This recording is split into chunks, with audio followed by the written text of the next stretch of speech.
দেশের মানুষ তাদের আহ্বানে সাড়া দিয়ে লকডাউন করবে, তাহলে আপনাদেরকে 5ই আগস্ট বিদায় করে দিল কেন?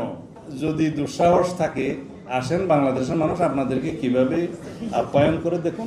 শুনলাম এইখানে বসে একটা সামাজিক যোগাযোগ মাধ্যমে পতিত ফ্যাসিস্ট স্যারের একটা সহযোগী, নাম নেওয়া তো ঠিক হবে না,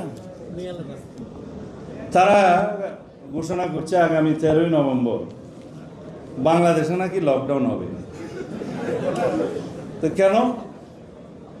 বলছে বাংলাদেশে শেখ হাসিনার বিরুদ্ধে একটি রায় ঘোষণা হতে যাচ্ছে আন্তর্জাতিক অপরাধ ট্রাইব্যুনালের একটা মামলায়। তারা ধরে নিয়েছে, তাদের নেত্রীর কি হবে তারা জানে, আমরা জানি না, কারণ আমরা বিচার ব্যবস্থায় বিশ্বাস করি। আদালত কি ঘোষণা করবেন, কি রায় দিবেন আমরা তো জানি না। আমরা চাই সবাই সুবিচার পাক। সেদিন নাকি লকডাউন সারা বাংলাদেশ। আমি আসলে বেশি বিশ্রী কথা বলতেও চাই না।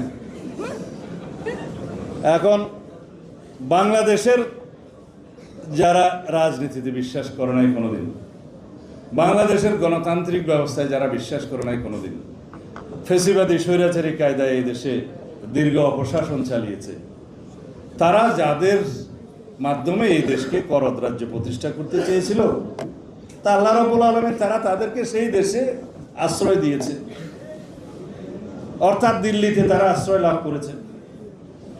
এখন ওখান থেকে বসে যদি মানুষ বলে না যে পাগলের সুখ মনে মনে, আওয়ামী লীগ যদি মনে করে যে 13ই নভেম্বর বাংলাদেশের মানুষ তাদের আহ্বানে সাড়া দিয়ে লকডাউন করবে, তাহলে আপনাদেরকে 5ই আগস্ট বিদায় করে দিল কেন? এই 1 বছরের ভিতরে কিভাবে আপনাদের মনে হলো যে ফ্যাসিস্ট পতিত শেখ হাসিনা এবং আওয়ামী ফ্যাসিবাদী শক্তির পক্ষে বাংলাদেশে লকডাউন আপনারা আহ্বান করবেন আর জনগণ সাড়া দিবে? আপনারা যদি দুঃসাহস থাকে আসেন, বাংলাদেশের মানুষ আপনাদেরকে কিভাবে আপ্যায়ন করে দেখুন। আমরা তো চাই আপনারা এসে বিচারের মুখোমুখি হন, আসামির কাঠগড়ায় দাঁড়ান। আপনাদের সুবিচার নিশ্চিত করার দায়িত্ব এই দেশের মানুষের।